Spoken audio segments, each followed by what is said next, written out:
Welcome to 2084. Hi, we're Blooper Team, and today we want to walk you through the cyberpunk dystopian world of our new game, Observer.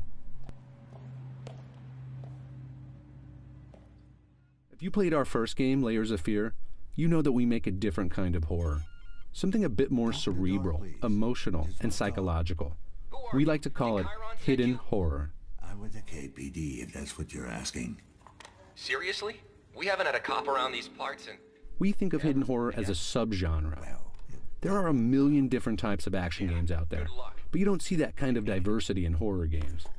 Most horror games are designed completely around survival. Someone or something is trying to kill you, zombies usually, and you must survive, using whatever weapons you can find, like machine guns and grenade launchers, and the occasional machete. Still fresh. A few people who played Layers of Fear went into the experience expecting survival horror, and were naturally disappointed in our lack of machetes and missile launchers. So let's clear up that confusion right now. What is hidden horror? We define it using two main ideas. The first is the subject. What is this game about? The axis on which the whole story and gameplay revolves. In Layers of Fear, the subject dealt with the edge of sanity. That cliff where sanity ends and insanity begins, and then jumping right over. In Observer, the subject is the boundaries of our own humanity. Where does our humanity begin, and where does it end? The proverbial fight between man and the machines we create. The deepening reliance on technology in our everyday lives. How that technology can be used as a tool, but also as a weapon. Don't be afraid. After the subject, the second element of hidden horror is catharsis. We want to scare you in such a way that you are going to feel a release. We want to draw out the horror that hides within you, the horror that hides within us all. We'll help you to confront those fears, look them straight in the eye, and let them go. Damn it, still no connection. Listen. One of the fans of Layers of Fear put it best. So that's what it feels like to be insane. I can get whoever's responsible for this if you help me find him. So what does it feel like to be an observer? Observers are neural detectives. They have the authority to hack people's minds and relive their memories as a way to solve crimes. The device on Dan's wrist is the DR3AT, or as it's known to observers, the Dream Eater. The Dream Eater is what allows Dan to hack into people. The idea of inserting yourself into the mind of another is just one of the ways we test the boundaries of humanity, the boundaries of the individual. If someone is inside your head, are you in fact you anymore? Is the ability to force the deepest memories from a person morally acceptable? One could argue it's a new form of psychological rape.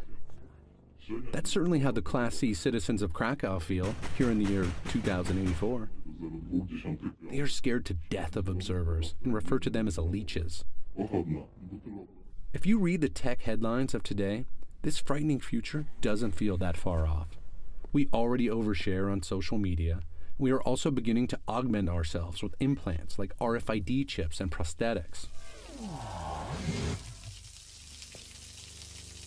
Has technology changed you? Are you being influenced without being aware of it?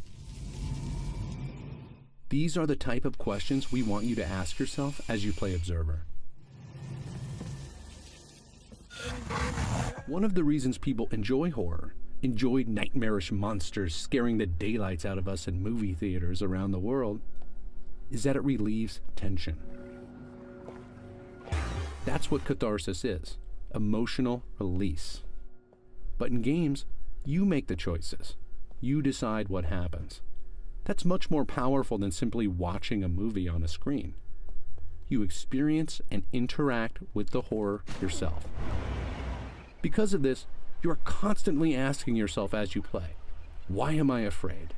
Why does this feel wrong? What am I really afraid of?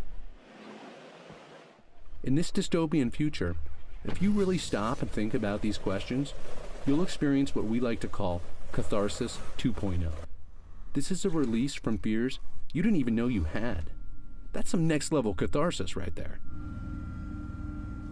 Is it morally acceptable to hack a person's mind? Even if the person gives their consent, the observer will have complete access to that person's entire memory. They can find, take, and use whatever they want.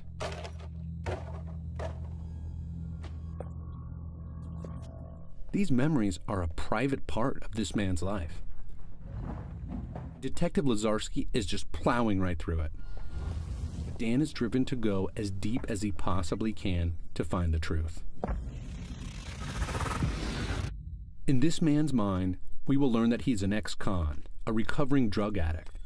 So we will see the bars of his mental prison he has created for himself, the chains of addiction that hold him back. Some people may rush through this and not notice. But those of us who stop and think about what we are seeing will experience something quite a bit more nuanced and layered. Everything is a symbol. Everything has meaning. The question is, what does it mean to you? At its heart, Observer is a mystery, and you will no doubt have a lot of questions building up as you play. These are your questions. If you stop and think about them, you may find your own answers, and maybe even a bit of release. That's the kind of horror we want to make at Blooper Team. That's hidden horror. Thanks for watching. We'll have a lot more Observer to share with you soon, and we can't wait for you to play Observer for yourself when it releases later this year. Until then, ask yourself, what would you do if your fears were hacked?